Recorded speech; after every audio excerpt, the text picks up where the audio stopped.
I went on a piece of Cecere's house. He said, he's a nice guy, but he took me to his house and it screamed at me. I thought, wow, that's the perfect description. Because if you don't know that this house screams at you, you don't know shit about art.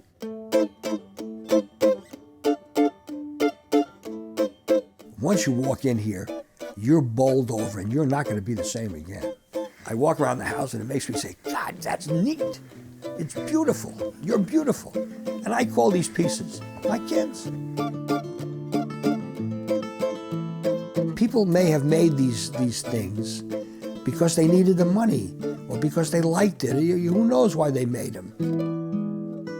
The name of the game in my old age is to try and get a lot of the kids into museums where they will be appreciated. I'm still finding things that I haven't seen. I might turn around and go, oh, when'd you get this? 1965. It's been on that wall. I don't know how many pieces are in the house. I'm guessing 4,000 to 5,000. Is a terrific eye. An eye not only for what's beautiful and important, but an eye for the exotic. And when they kind of come together at the same time, you got a great piece of art. I'm always conscious of the fact that I'm a custodian, so to speak, of beauty.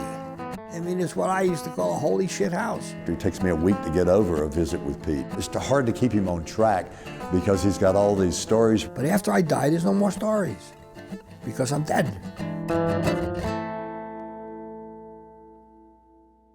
These chickens are around, mostly the smaller sizes, 1.5 feet, 2 feet high, made out of scrap metal, like barrels and auto parts and stuff, and they're welded together, probably Mexican. And I just think they're hilarious. They make me laugh. So I bought this 5-footer here, or 4.5 foot one first, and then was able to find an 8-footer, which didn't sell for that much money because people can't fit an 8-foot chicken in their house. And then I got a pig here.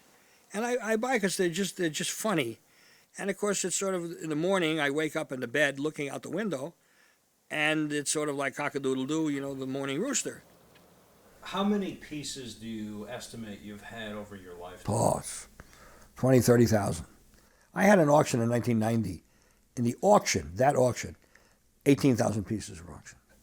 18,000. One of my favorite painters is a guy named Chucky. And most of these paintings here are by Chucky. Chucky's been dead a long time. Chucky was from Shreveport, Louisiana, an Afro-American artist who apparently grew up, in poverty. He started painting based on television and music and sports, and largely Afro-Americans. So then apparently he started selling some paintings, and then selling more paintings, and he was starting to make a lot of money. And then he died tragically in his early 40s of diabetes. One of the things that Chucky does is he'll paint paintings and then tell you who the person is. Arsenio Hall really looks like Arsenio Hall, but there are other paintings here that don't look like the person that I know. There's a charm about the arrangement, the lettering, and the facial expressions. This is the last of the masks that I had in the collection. All the others have been donated to museums. This particular mask is an American piece, a folk art piece. I bought it, I liked it, I still like it, and it went with the rest of the masks. The rest of the masks are all Mexican, and there's two kinds here. When you talk about masks, you talk about a mask that was made and it has been used in a dance ritual by Indians or indigenous people for themselves. Those masks, as they say in Spanish, have been danced, han sido bailado. The rest of the masks, something like this, are made to sell to tourists. They're 40 years old and they show the quality, high quality. The stuff you get today at the same price is garbage. The ones that look African are all Mexican masks from the Veracruz area, and those have all been danced. All right, this is a traditional form of American folk art. And the reason I bought it was because the house I bought, the property I bought was on Fox Creek Lane. So I started buying foxes. And here is the traditional hunt. This is a section of Virginia which, leaving the animal cruelty fellows aside, is very steeped in the tradition of fox hunting.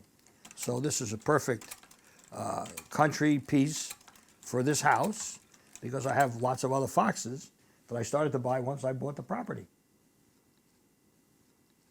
I came across this piece, and it's a relief carving in a frame. It's very heavy, and it says on the bottom, El Chapo.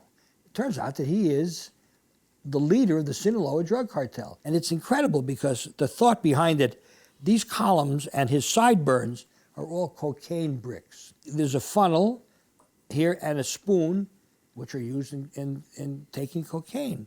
The museums would shy away from this because somehow accepting this article as folk art would, in the eyes of many, equate them as supporters of drug trafficking. But really, in 50 years, he'll just be a footnote in history, and this folk art will still be great.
I just enjoy the quiet. There's just so much noise in the world.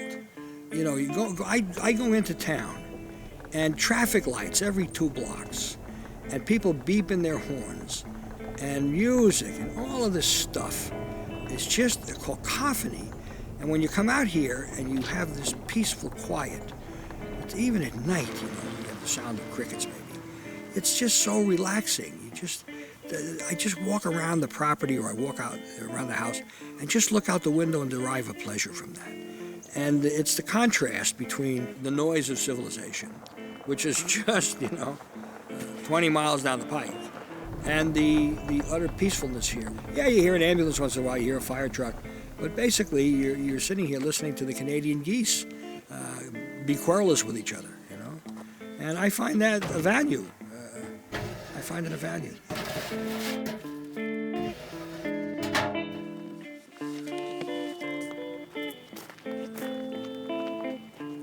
The reason I live on a big plot like this is seclusion. That you want to look out the window and see trees and stuff, and not electrical wires and stuff. I never feel lonely. I think, there are people who are married who feel lonely. It's just, I don't feel lonely. I mean, all of us at one time or another desire human companionship. And all of us at some time or another do not want human companionship.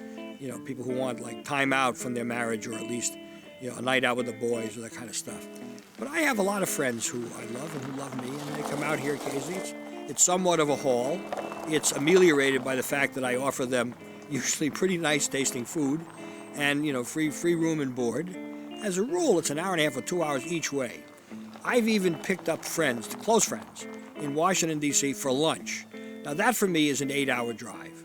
I have many offers to stay there. I usually don't want to stay there because I enjoy sleeping in my own bed, but I occasionally have accepted offers downtown and stay. But so it's not like you're that far away. I mean, you're only 85 miles from Washington, D.C., and so I just like it here. And there's room for funk.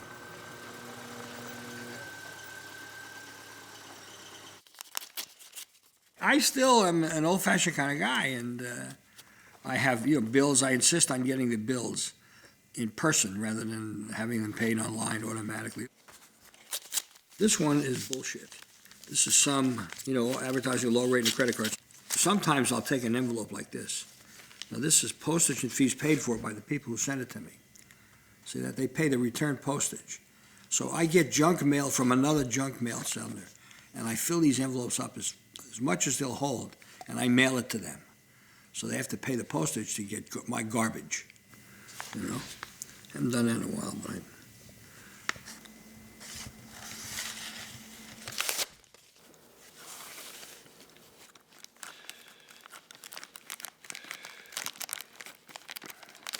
in the 60s and 70s, there was a brand of tie called Rooster, and they had the most beautiful ties graphically. So this is the latest one. It's the seasons of the year. I don't wear them at all now, I'm retired. And I have a collection. I must have 300 now. And by the way, almost all of them were printed for Rooster in Thailand, no pun intended. And I have them, some of them displayed in the closet. Well, here's the main display of ties.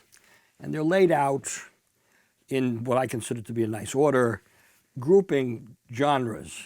Like there's horses here, fox hunting, and then you have stuff. I'm a lawyer by training, so you have stuff on law, and then of course the Rooster tie is a brand, and they have a lot of ties with roosters on them.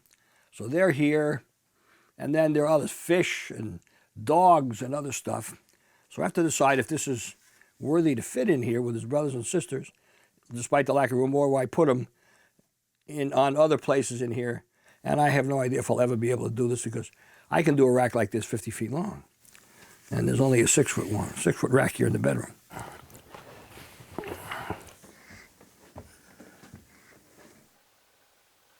The thing about Rappahannock County that's attractive is that it's really hostile to development.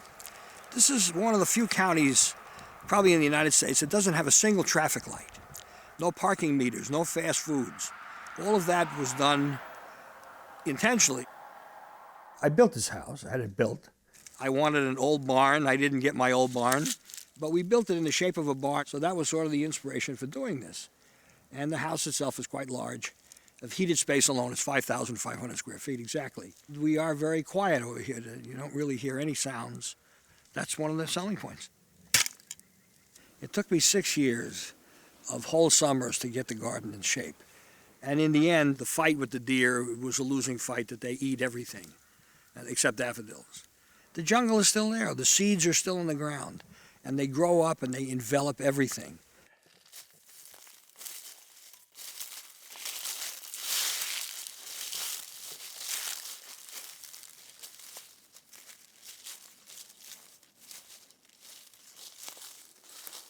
There's something inherently attractive about a body of water. And this is a really big pond. And so it sort of contributes to the seclusion of the place. I bought here thinking I would be fishing all the time, but you don't fish as much as you think you're going to fish. I even have a canoe that I bought, but it's very hard to handle this canoe by myself. So if somebody comes over, we'll go out in a canoe. It's quite a beautiful sight. And in the summer, the sun sets on the side there, and it's just a beautiful reflection of sunlight on the surface of the water. Boom, chicka boom, catch 'em in a rat trap. When you build a house, the most important room is the bedroom, to me. But the rest of it is, what do you want to see if you hang out, as I do, in the bedroom a lot at night? What do you want to see all the time? And it becomes your favorite things. I decided that I would like to have my youth back. In the 1950s, when I was growing up, and all over America, American kids were enthralled by cowboys and Indians. And my sister's always talking about once a man, twice a child. So here in this last bedroom I'll probably ever occupy the face of the earth, I've populated the bedroom with cowboys and Indians. In painting, sculpture, everything. If you like a cowboy, I mean, why stop with one? How about 20 or 30 or 40? The guy who built my house had a wife who's a trained artist, and her specialty is murals and stuff. I didn't tell her what to paint. I wanted sky and clouds. She painted a moon. They were painted out of iridescent paint, and she didn't tell me. So at night, when you go to bed and you shut the light, the sky is filled with stars. And I asked her to paint a bunch of buzzards. And so for some strange reason, I decided that my buzzards should be talked to in Spanish. And so in the morning, when I get up and I look up, and there they are circling around, and I'm still alive, I say, todavía no, not yet. and make an obscene gesture, and then get up and get dressed. Then I've gotten a lot of other things that are winged creatures. For example, there's an expression, until pigs fly. So I hung that up. And you get these crazy ideas. For example, one day I saw a plastic cucumber, and for some strange reason I just said out loud, a cuke nuke. I have angels and devils from Mexico. The question about the collection is always, anybody's collection, is what's enough? And the answer is, it's never enough. That if you're really a nut, like I am about buying, if you see something you have the money for and it's available, you'll buy it, whether you have room or not. And so I started to collect gorillas. And I found one that walks like King Kong and roars, battery operated. I also bought 7 foot high, the Empire State Building, and on the top of the Empire State Building is King Kong with Fay Ray in his hand and 5 airplanes hanging from the ceiling. A lot of the collection is whimsy. There's serious stuff here, but it's whimsical because it tickles your fancy. There's no reason why you can't have a lot of laughs about the bathroom. There's paintings in here, art of people sitting on toilets. There are art of denture containers. Then I have a devil on black velvet sitting on a toilet, and a lot of toilet-related humor. There are some shepherds defecating, indicating the use of human excrement as fertilizer in the fields in the 18th century. And I built a nose that lifts up and stores stuff, and a mustache, and eyebrows, so it looks like a face. One day I looked out the window and there was a bear standing up on his hind legs looking in the window. He's maybe 30 feet away. And I just burst out laughing because I thought bear and then bear ass, and there it was. I have a collection of rubber frogs. The bathtub is filled with plastic lobsters and crabs and stuff. I have some signs that say no dumping. The perfect place to put those is the bathroom. For me, one of the principles of decoration is massing or repetition. I collect stuff that pleases me, and whether it's whimsical or valuable or not is irrelevant to me. I never buy for investment. If people could say, well, in 10 years it's going to be worth 50%, buy it anyway. There's a lot of fun and whimsical things, particularly his own wood carvings, which are my favorite things he has. I really started this wood carving process quite by, actually, there was this thing in me that said, start to carve wood. I just went in the garage and got a piece of firewood on there and started chiseling on the log. A carving of a man, a beefy guy lifting weights, and his name was Mr. Wonderful. Mr. Wonderful is a humorous piece. Adam and Eve is a traditional folk art theme in Western cultures. And I got this idea, which I've subsequently seen in other carvings, of getting a tree trunk and making the whole thing in one piece, except for the devil. So all of this and these people are all out of one piece of wood. The devil himself, he's on a pivot, and he goes in a circle. It took something like 40 hours to carve and 20 hours to paint. I think it just came out charming. And I had no experience. I just chiseled, you know? And it's still beautiful to me. I wound up asking the editor of a magazine called the Foreign Service Journal if she were interested in sculpture to put on the cover. She did, of Adam and Eve in the Foreign Service Journal, the issue of April of 1981. People that come over to my house and look at the stuff I carved, if they don't know I carved it, and I don't tell them as a rule, and when they find out it's mine, they go, God, I love that. Where'd you buy that? And then I'd say, I carved it. They go, wow. They're really impressed, as am I, because I never knew how to do that stuff. I just have one piece, and it's called the Goranska font. I was very honored. Pete made it just for me.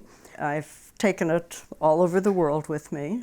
It's a wonderful elephant. It has a seat on it, a howdah, and it has a diplomatic license plate. But anyway, I was very pleased and very touched that Pete made it as a gift for me. When you see somebody react to it like that, it makes, I don't know the word, my heart soars. I have carved a group called Say Cheese. The inspiration for that was American Gothic. There were some knots in the wood. And so how do I deal with the knots? I made dogs around them. I did relief carving of dogs. And his wife was a little short of stature to look really great with her husband. She was 4 inches longer, but I didn't have any more wood. I made her sitting down. So in the back of the carving, you'll see that she's sitting down in a chair. And there was another knot here. What the hell am I going to do with the knot?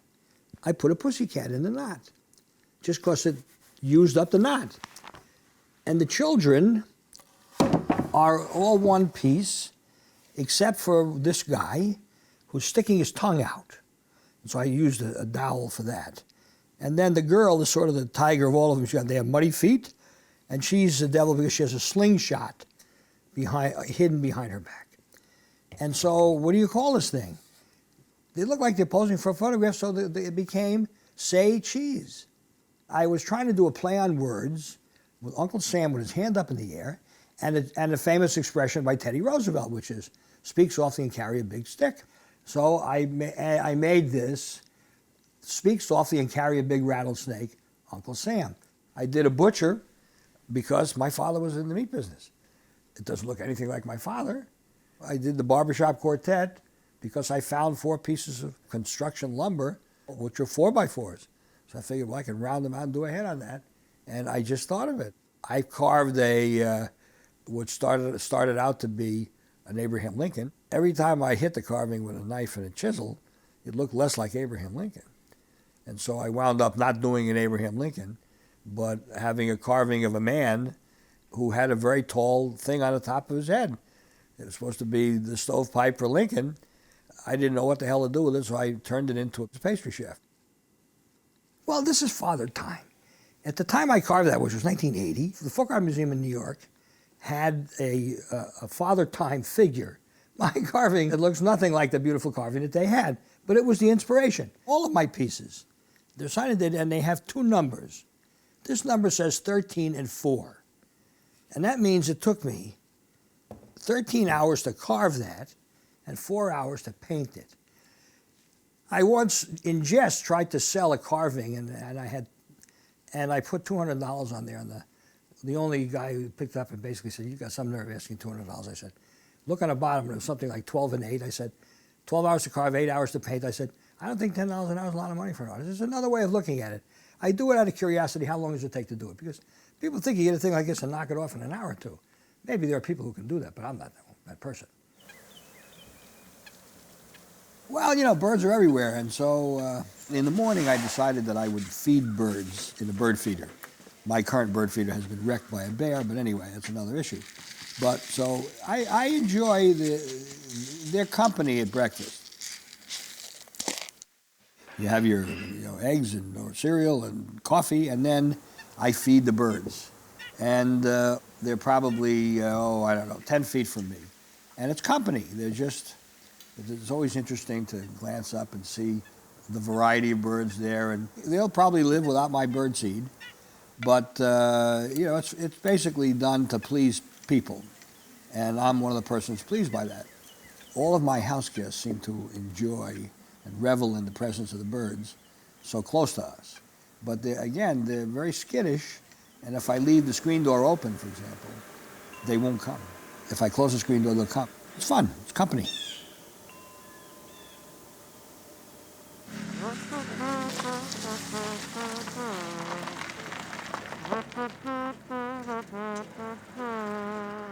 It's hard to find antique shops near my house, but there was one called Ginger Hill. And all of a sudden, this huge space became available. Hey, Pete. And Jenny, how are you? Good, how are you? And the rent was reasonable, and the commission is reasonable, so I decided to try something. And I decided to try and bring some stuff over here to sell, even though I wasn't making a lot of money. In fact, some cases I lost money. I would at least have some cash in hand. And now we're on the 5th month or the 6th month. I've actually made the rent in a couple of cases, but basically I'm selling to just recoup my expense and make a little bit of room in the house, because in the end, I can't keep buying all the time and not sell some. Some people who come here Of course, they're interested in this kind of stuff. There are about 30-something dealers here. We all have different stuff, although there's a couple of people who have similar stuff to me. Spit on a... He's such a. Yeah. He's hiding his gold necklaces. I've got. There's the stuff. Whoa! Have you seen Okay. his tattoos, by the way? Have you been right. lucky enough? When Pete is on the verge of buying a piece, Who did that? most often he says, I've got to own it because you'll never see another one like it. That's what you can say about Pete Cecere. He wants the unique. He is unique. That's how I define Pete.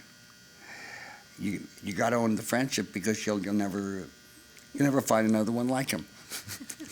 Okay, that must be Pete Cecere's booth. 1575. It's easy to buy, but not easy to sell. The people who have the shops, what they're selling is hope. They're selling hope to somebody who thinks they can turn around and make some money. All my life, I've been impressed by the fact that you sometimes make friends for a very narrow purpose. For example, in college, I had some friends. We fished together. And after that, we didn't have anything, we didn't really hang around that much. A buddy of mine in the Army, we met by accident because our last names both started with C, and we were put in a rifle company where everything is done in alphabetical order. And I'm still in maybe monthly contact and even more frequently with emails with this guy, and we've known each other since 1964. I still, in having moved way out, and trying to maintain as much contact with people that I've known for a long, long time. And this is particularly true of one aspect, which is the Foreign Service. There's a major difference between normal human beings and those of us who have lived overseas for long periods of time and worked overseas. And I got a whole different perspective on everything by living overseas. Living overseas, speaking Spanish, has a lot to do with friendship. You can always make new friends, and you always do make new friends. When my daughter came to live with me in Ecuador, she said to me, Daddy, what if I don't make friends? She was going to be in high school. I never went to a foreign place where I didn't think I was going to, quote, make friends, because I knew I would find people that would share my views and my interests. No matter where you go, at the end of the day, you turn into yourself. So, you have a job and you're working for the government, et cetera, but in the end of the day, there's going to be somebody who likes the same stuff you like. It's just a great feeling. I joined the Foreign Service because I got a State Department scholarship. And I went to Chile as a student. And it just changed my whole life. Everybody that went to that, we were American, it was what they called the Junior Year Abroad program. That was very fashionable in the 60s. Every single person that I know that was in that tour, their whole life changed radically. They all became involved in foreign affairs, telling America's story abroad. The United States Information Agency had a huge variety of things to do. Pete Cecere began his Foreign Service career with me in Cochabamba, Bolivia. And in Bolivia, my whole life changed. I was the director of our Binational Cultural Center, and Pete was the deputy. We were there to tell them largely about the United States. We also had a secondary function of reporting what they said. Pete is not your traditional striped pants kind of diplomat. I saw in him from that time building fascination with these cultural things that reflected the popular beliefs, the lives, the history of people from that part of Bolivia. People would come to sell carved artifacts, ceramic artifacts, and particularly textile artifacts. Yeah, I liked art, so I started buying stuff. He first discovered folk art when he went to Bolivia, had his eureka moment, came home with some strange devil mask or God knows what. My marriage broke up in Cochabamba. My mom said to him, holding me in my diapers, "Oh, you're spending her college education money." Why are you spending your money on that painting? So I think she had more of a problem with it than I do. You could put that money aside for Eileen's college education. I said, she's 7 months old, I don't think it's caused him any other real problems. That was more of a conflict in his marriage. I always tell everybody, if I had been assigned to the Foreign Service to the moon, I'd probably collect older rocks. I didn't have a budget, but I'd say, I'm going to buy antiques and art, but maybe no more than $200 a month, which is a lot of money. So then all of a sudden, the $200 became $400. And then the $400 became fill in the blank. He would ship things to my mom and dad in Brooklyn. That started in Bolivia with the textiles. Montevideo, Uruguay. The headbands. Mexico City. The purses. To Quito, Ecuador. Things that turned into wall hangings and rugs. Barcelona. And it was a huge amount of stuff every time. His enthusiasm was contagious. Pete Cecere met an Indian carrying a harp through the streets of Quito and immediately announced to him that he had a friend who wanted to buy a harp and he should just take himself to the American embassy and call this person and sell the harp. And I bought the harp, which is one of my treasured possessions. The only thing is that Pete neglected to tell me that the harp had spent many years in a sheep shed. So it smelled of sheep. I almost lost my housekeeper over that, but in fact, she was a good sport, and if it was good for Senor Cecere, it was okay with her, and we spent a lot of time out on the lawn spraying the harp with disinfectant and deodorizers and whatever, and voila. He was much loved by the people that he dealt with, both in the embassy and outside of the embassy. Foreigners, I remember going to Ecuador, whose attitude toward the United States and whose idea is dependent on me. I changed those people. I was there for them. You ain't gonna read it in a history book. It's not gonna be on my efficiency report. But those fuckers are never the same after they meet me. The usual rule is that women like to collect more than men. And men frequently complain about their wives' acquisitory volume. And so when I meet somebody like that, I say, tell you what, come on by the house, bring your husband, and have a drink and some canapes. And of course, after that, the husband never complains because, but for the grace of God, she could be as bad as Pete Cecere and have all this stuff there. As far as female companionship in a romantic sense, I was told by a friend of mine not to take any dates into not in the bedroom because of any romantic stuff, but because one of the interpretations that people said was, there's no room in my life for you. I have all of this stuff, and you're not in the life. I said, well, I used to think of it this way, that in nature, it's the male bird that makes the nest, and for me, the message should be, this is my nest, my home, would you like to come and live in it or visit it or whatever it is? One of the criteria for me was, what was their stuff like? Could I live with those things? Well, would they live with my things? You finally decide that you just can't change.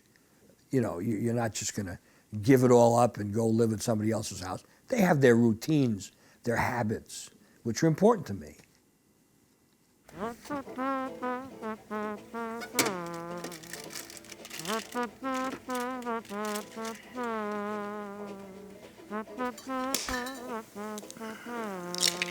Art is food. It's to be shared. It's something that is so elevating to the soul that you want to share it with somebody. It's the essence of love. And food is like that. You want people to say, God, let's go to Pete's house, he's a nice guy, great art collection, and he was a wonderful host, that he fussed over us, he gave us great food, you know. The best food you ever had? No, but it doesn't matter. The cooking shows are really purists. I see people screwing a dish up, and what does a cook do? There's a couple of cooks that are famous for their temper. They throw it in the garbage.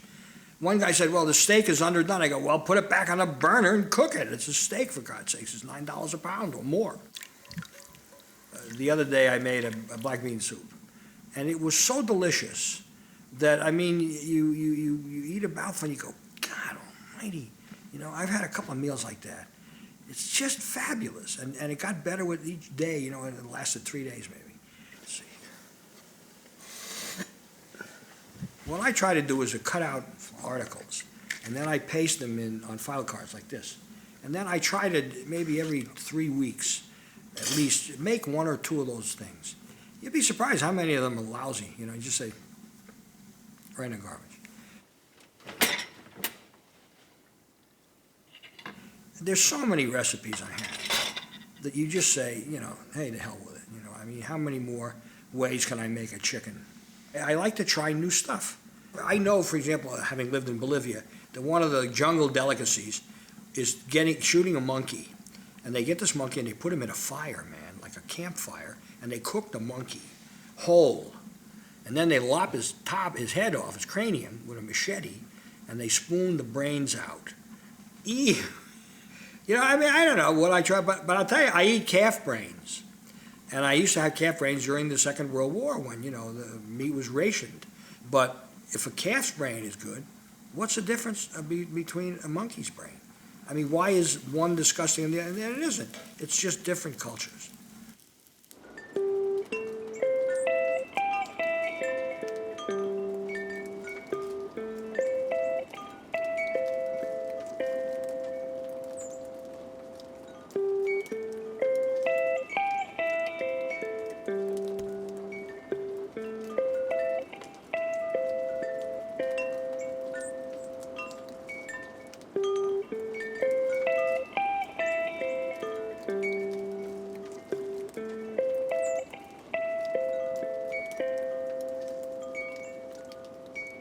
Here in 3 days, we've gone from sunny, maybe upper 40s, to near freezing now, and we've got at least a foot of snow on the ground, and it's still snowing heavily. It's very wet snow. If it freezes, then it's anybody's game. You're trapped here. Last year I was trapped here for 11 days, and I couldn't get out. The car wouldn't, and we had been plowed twice, but it was just all a sheet of ice. So every 2 days I would hike out to the mailbox and get my mail, put it in a knapsack and walk back, and it would take me, it's only 4/10 of a mile, and took at least 35, 40 minutes. And I was always afraid of falling in the ice because the road was totally iced. And that if I broke a leg or something, I might die of exposure at night, of hypothermia. And around here, you're lunch because we have bears, we have bobcats, we have raccoons and other animals that would be happy to feast on me if I died.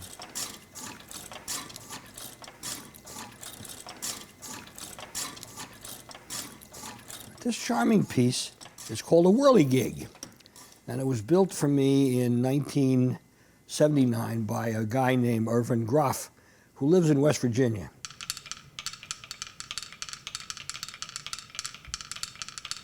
Well, this paddle with the pecking chickens, feeding chickens, is a common toy, and with a huge European tradition. And of course, since the Europeans were the first non-natives that came to this continent, it came as part of the folk art tradition, and many, many countries and cultures use it.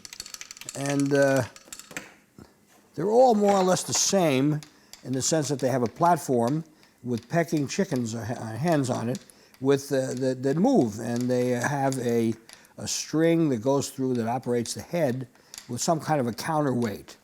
And it's a kid's toy. And back here is a really large collection of tin cans. Most of them are from Spain. And I started to buy these, and then I wound up with about 200. I said, well, I got to stop 200. I said, no, let's go to 3. Then I went to 3. Then I went to 4. Then I went to 5. And these things are generally turn of century. They're principally acquired because of the graphics. Wonderful printing on tin litho, they call it, you know, from these companies. But also the texts are quite funny and witty. I picked the ones that are most beautiful, and that's this group here. And they are saffron. Picture, these are turn of century, I mean like 1900. I mean, saffron is $1,000 a pound. It's an incredibly expensive spice. And these things, imagine, they would sell a whole tin of saffron. There are coffees and teas together, and then you have chickens and eggs and stuff. And, you know, so you have to come up with some system. All the reproductions they make today, they don't even hold a candle to how beautiful the printing is on these things. I bought this in Spain, in Barcelona. And it's one of my favorite pieces, and I'm surprised the museums haven't taken it. It's a toy stove for a girl, it's a dollhouse stove. The kitchen, it actually has running water faucet. There's a little deposit for water there, and it has a lot of charm, and then these things are for cooking, you know. But I furnished it with miniatures over a long period of time, over 15, 20 years. And even here, and here's, of course, they burn firewood in these things. And so I even cut up a couple of branches to look like firewood in here. And it's just a great, charming piece. To me, a museum quality piece. As a product of Catholic education, I found these in one store, and it's these religious soaps as a joke. And this one is called Wash Away Your Sins Bubble Bath. Baptism in a bottle. Bishop tested, cardinal approved. The sanctified soak removes stubborn guilt. Wash away your sins, trademark. It's hilarious. And then there's other stuff. Here's a hand lotion, similar stuff. Wash away your sins, hand cleanser for liars, cheaters, and wrongdoers. Of course, there's a picture of a nun here saying, test is approved for all deadly sins. And easy pump action reduces guilt at 99.4% or more. And then there's another one here. This goes with the sister. Wash away your sins. It's a washcloth and a cleansing bar. Easy to use, and in the same thing. Test for sale for all deadly sins. Well, you know, I went to a grammar school, with a Catholic grammar school, Dominicans. And, you know, in those days, the nuns were a terrifying figure. They really ruled with an iron fist. All of them, most of them were nice. I mean, we didn't have any beef with them, but every once in a while you'd find a sourpuss, and she looked like that poster. And the one that I remember was named Sister Philothea, whatever that means. And she would, when she walked in that room, I mean, we just quaked. I mean, she was such a terrifying figure.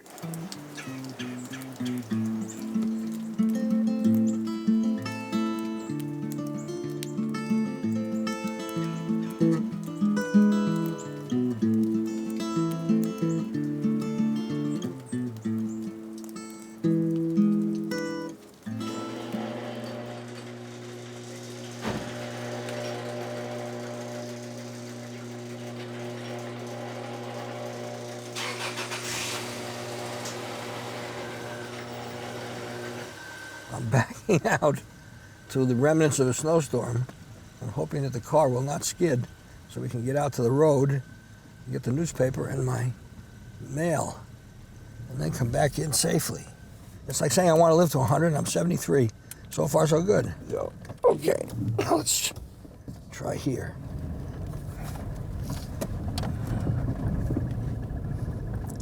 So far, it looks good. We had it plowed yesterday. Of course, it's going to cost us about $2,000 to fix the gravel that he fucked up.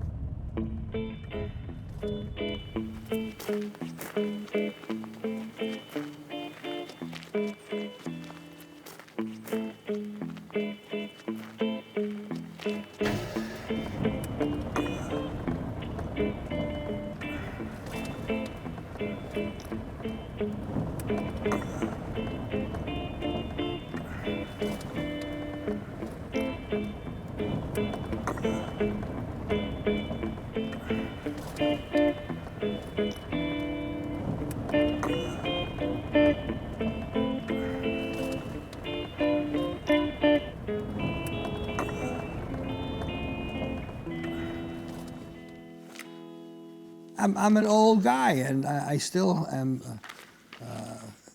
in love with the print word and with the newspaper, the tactile ability to touch a newspaper in your hands over a cup of coffee. Paperless stuff is not emotionally satisfying to me.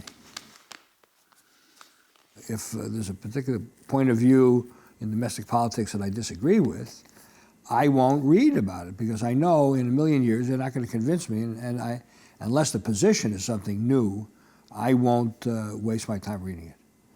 I don't really want to even get involved, say, in a serious discussion with somebody today, with all that we know about the world, that thinks that Joe Badutz, the first caveman, walked with a dinosaur and had a pet aardvark or something.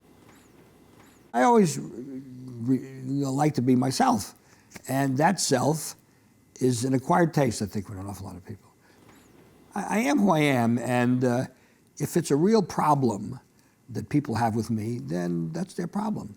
For example, language. As you know, I am quite salty of speech, and I have had, usually, when I'm trying to get a new girlfriend or something, people who make it a point to comment about my language and the fact that they feel uncomfortable with me cursing. Of course, I have a standard reply to that, having developed a thick skin over all the years. And the final point of my reply is that I'm very sorry that I offended you, and I'll try never to curse in your presence again, but I'll also try never to be in your presence again. But because I'll tell you one thing, I really don't like to stay with people who don't say all of these dirty words all the time.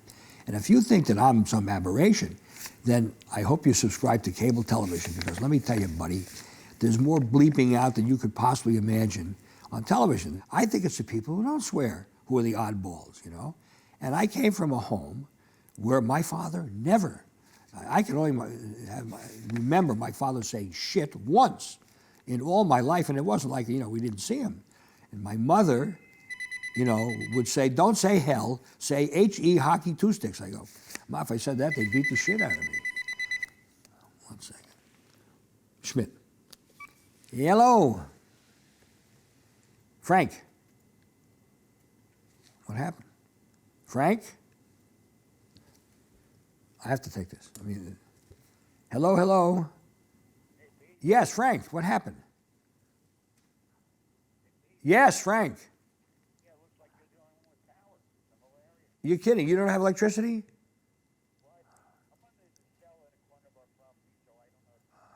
I can hear you now, yes. I said I can hear you. You're kidding. We only lost it for about 10 minutes. Hello? All right. They have no electricity. He said almost everybody in Woodville has no electricity. It could be that with my medical problem, that they made sure they put us on first. Okay, so what were we babbling about? Oh yeah, like all curse words, if you're a translator, and I have been a translator of cuss words have different meanings in different countries, the same word. And they're offensive in certain countries and not offensive in others. And the power that they are, certain words, for example, in Ecuador, there's one word I wouldn't even mention, it doesn't matter, which is really about as dirty as you can get. And yet, it's not in other countries. It's a much milder curse word. Look at it in Italian. I once dated a woman who was listening to one of her neighbors, and this woman in her neighborhood with the windows open, nobody had air conditioning, was screaming all day long, Stronzo, at her children. And the word Stronzo is actually a turd. It's the physical stool. But it also has secondary meanings, as we do in English. When you're reprimanding a child and you call him, you little shit. She said, which one of her children is called Stronzo? Because she's always yelling his name. And she was just calling her kids little shits. In Spanish, that same word is mocoso, snot nose. Mocos are boogers. So, and we have that in English too, you little snot, So you got to be careful with the curse words, because Stronzo is not a dirty word. In fact, I even had my license plate for 2 years in Virginia, which limits it to 7 letters, that said Stronzo. And every once in a while somebody would come up to me and say, do you know what that means in Italian? I said, of course I know what it means in Italian. What do you think it's on my license plate for, Virginia, like other places, has a ban on certain things you're not allowed to put on your license plate. And they didn't list Stronzo, because they have no idea what it means.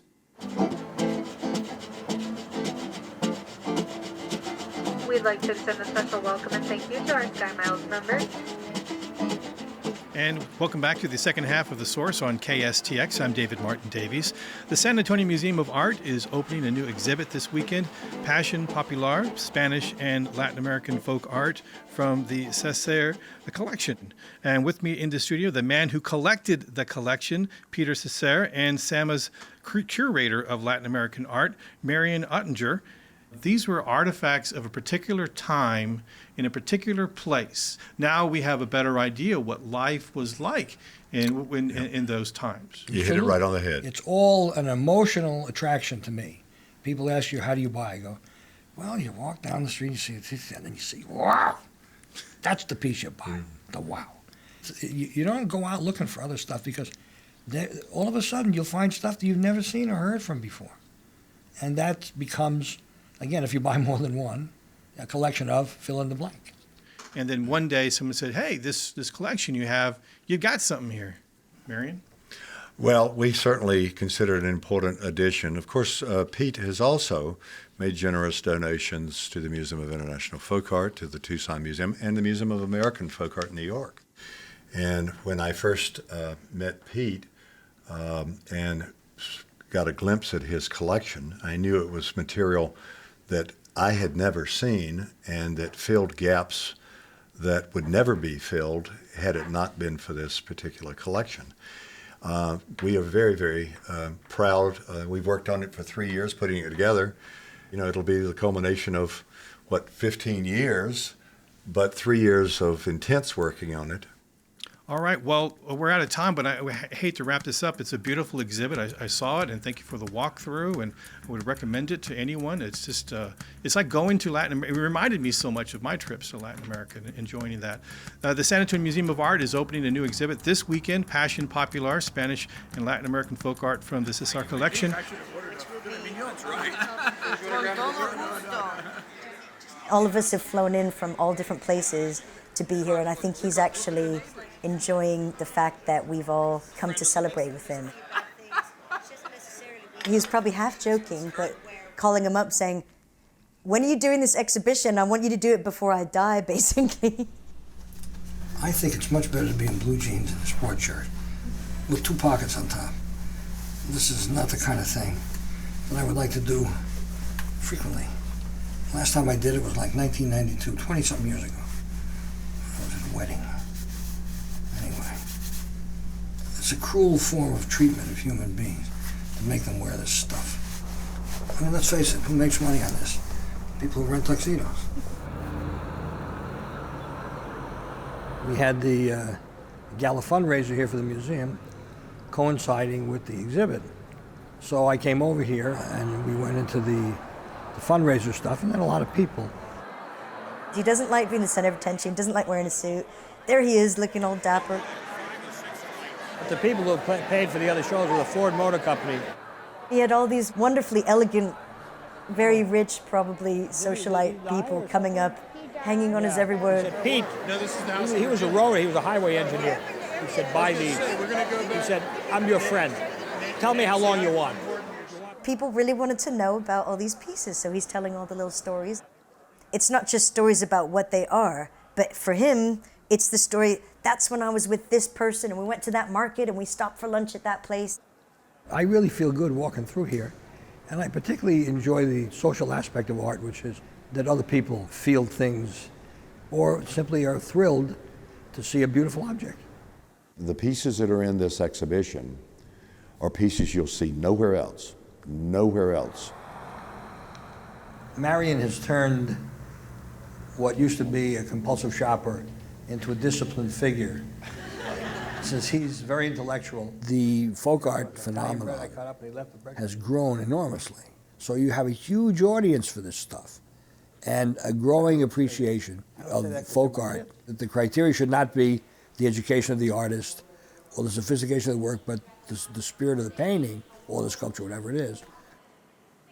When I came here at first, I really didn't know how I was going to react to seeing these objects, my kids, on display. I didn't know whether I would get emotional and cry.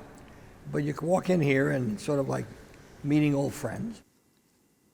Right here is a wood carving of the face of Christ. The nose of the Christ is worn off by pilgrims touching his nose. These were things that I'd never seen. Extraordinary things, important things from the 19th and early 20th century. Pete's collection is very important because it preserves, theoretically forever now, the artistic perspectives of a particular time and place. He just has a vision when he sees something, and he can just go on and build on it. Everything he's always done in life, he's always done with a passion, so his passion shows through this also. You say, wow, and you turn and you want to say, look at that wood carving, whatever it is. You want to communicate that joy with another person. We chose around 300 pieces, which is an enormous selection for us. Almost like love, you say, it's no good unless you give it away. When you accept objects as a gift, there comes a great responsibility to care and to study and to publish and to exhibit those things. So you don't accept gifts lightly.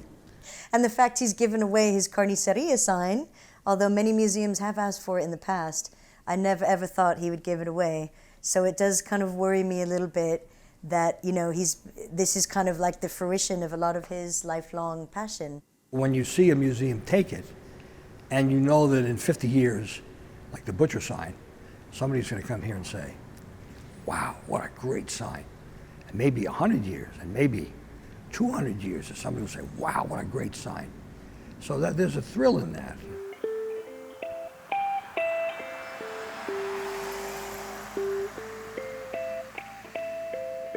I have given away several thousand pieces to museums. And I'll tell you the truth, a lot of the pieces I want to give away the museums aren't interested in. If I could give away, say, another 200, I would die a lot happier. And what's going to happen to the rest of the stuff? I don't think my daughter wants very much. She wants my wood carvings with her. What happens to those, I have no idea. Because after that, there's no personal meaning with the stuff. I'm also reticent to sell. I mean, if I sold the house out and it was empty, what the hell am I going to do? I don't have anything to look at.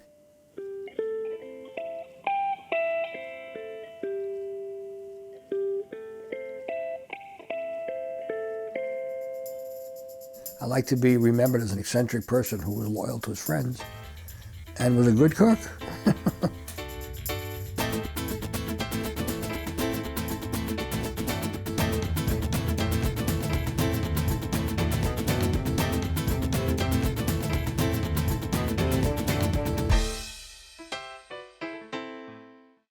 I heard about a group of men, and they were all wood carvers. I never saw anybody that did anything other than waterfowl, usually duck decoys. I would go to those meetings. The president of the club, whom I took an instant dislike to, the sort of the flashy, phony fraternity type, the guy went down the line with his usual stuff about ducks and this and the other thing.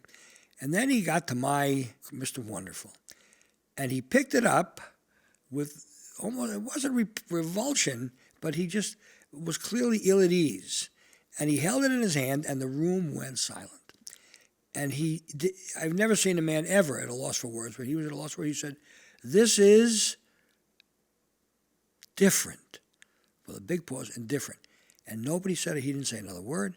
Nobody else said about a word. They put it down, and they went on with the meeting. None of these other guys understood it at all. So why the hell am I going there studying wood carving? They weren't able to impart anything.